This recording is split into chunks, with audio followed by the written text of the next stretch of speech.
All right, good morning, everybody. My name is Emily Burnson. I'm the Triangle Area Operations Director here at the USO of North Carolina.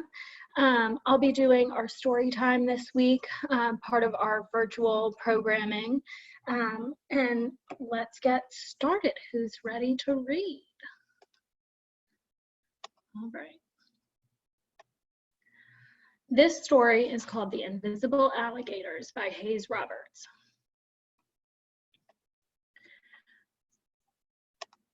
A young monkey named Sari woke up one morning and knew there was trouble. She hopped out of bed and found the bridge on her favorite castle had been broken in the night, and it took her forever to fix it. Then she found her stairs covered in toys. She tripped on one and had to pick them all up. Then she couldn't ride her llama to school because the whole herd was running loose. It took her 6 tries to get them onto a pointy rock so they would calm down and quit trying to eat her homework. She was so late that she missed almost all of her favorite class, Algebra 2, and her homework was covered in bites and hoof prints. She had had enough. Tonight, Sari would put a stop to this. That night, she stayed awake long after bedtime, long enough to hear the rustling of long tails under her bed. She flipped her bed over and found invisible alligators all over her room. "What is going on here?" she demanded. "Sorry, we are the invisible alligators, and we do this for everyone," one alligator explained. "We're just trying to help. Let me show you." So she followed him deep into the alligator catacombs. As they walked, he explained, "You see, we cause trouble in all kinds of ways. In this house, I'm hiding the remote control, and this sheep will search his house for a week. And in this house, we're stealing the chocolate cake mix and putting out fresh broccoli instead. And in here, we're singing this hippo to sleep in the bath so he gets all pruny. I just don't understand why you would do all of these things," Sari said. "Why do we have to have so many things go wrong? Why can't you just make everything right?" "Yes, good point," the alligator sighed. "But let me show you just one more thing." And he took her into the invisible alligator main headquarters. "This is your book, Sari. All of the things listed in this book are troubles we've caused you, and all the things you've learned how to do in your whole life." It was a big book. He looked at her expectantly. "Nope, I don't get it," she said sadly, and left the alligator's lair so she could go back home and get in bed. Bye.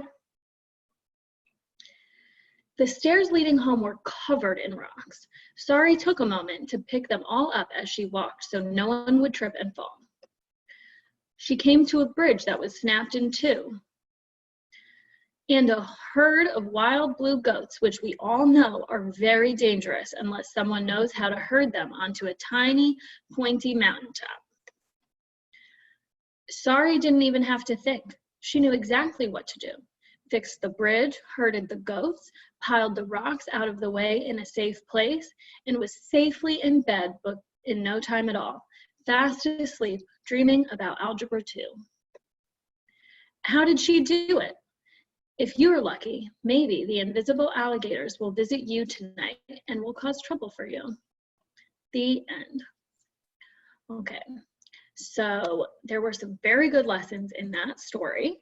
And I thought it might be good to make an alligator out of some things that you have at home. It did take me a little while to get these items because I live only with 2 other people and we don't have kids. So in kid households, this would probably work a little bit better, but I made it work the best we could. You'll need 6 toilet paper cores, just the cardboard core of the toilet paper. We're not using actual toilet paper.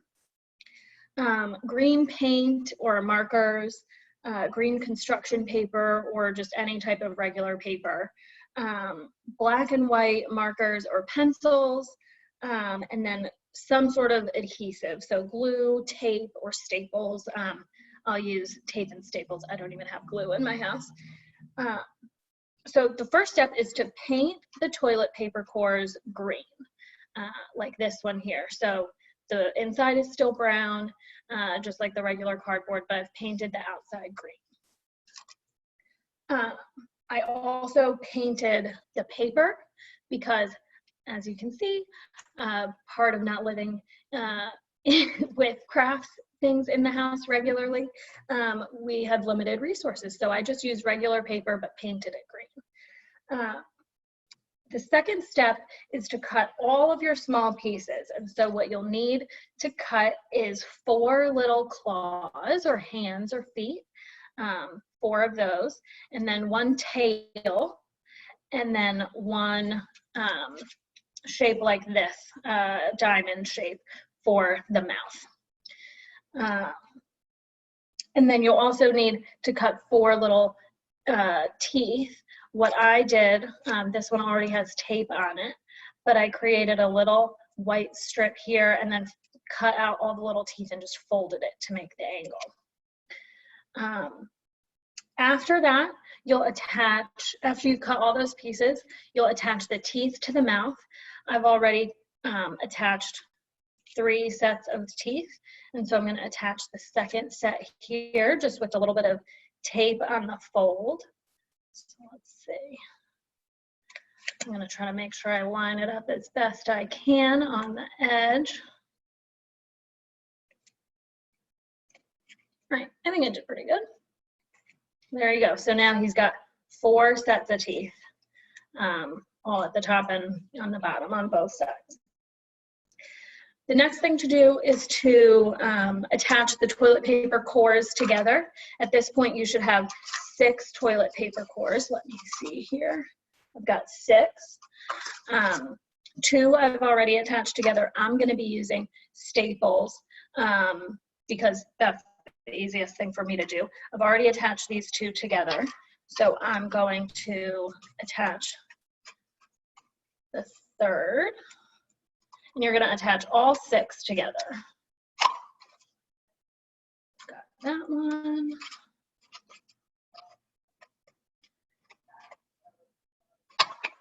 Got that one. We're going to keep doing that.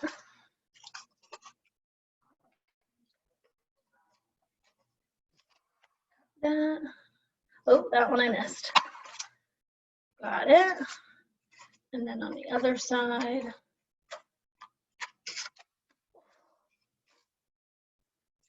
that one didn't work. Hang on. Oh no. Good enough. And then we're going to do 1 more. Well, it looks like I'm out of staples. I'm going to use tape to combine the other 2 pieces. And that is silly, but we'll attach the 2, we'll attach all the pieces together. So what you'll end up with is a whole little row of toilet paper cores. You'll have all of them in a row just like this. You'll lay them flat, and then you'll do the same thing. Well, you'll attach all the other pieces.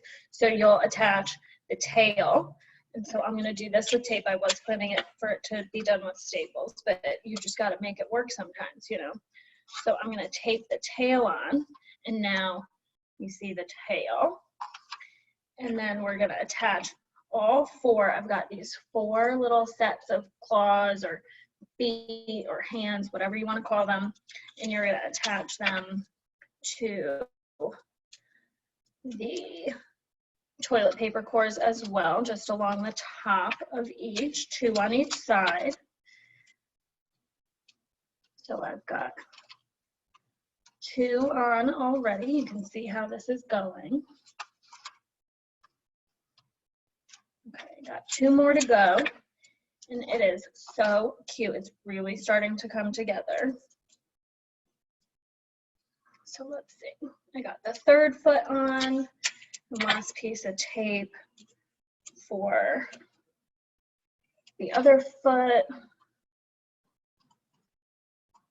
And so now at this stage, you've got a headless alligator, but you've got the head.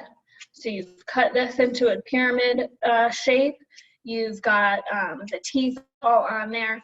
I drew eyes and a little nose on there. I did mess up on that side. They were very uneven. So I'm just flipping it over and did that. And I'm gonna do a little roll of the tape for this one so that it's sticky on all sides. I'm gonna put it right behind, so this is the good face. I'm gonna put it right behind the eyes on the other side, just in the center of the little head. And I'm going to put it right on top of that first toilet paper core. And I'm gonna do another piece of tape for safekeeping to make sure he's not going anywhere. There you go, all attached. And here you go, you've got your little alligator. He will munch, munch, munch and teach you lessons. And it looks like he's going flying a little bit with them flying up there, but that's just because I ran out of the staples, so I improvised. But yeah, this is your little alligator guy. I hope you guys enjoyed this. I hope everybody is staying safe and healthy, and we will see you next week for another virtual story time. Thanks, everybody.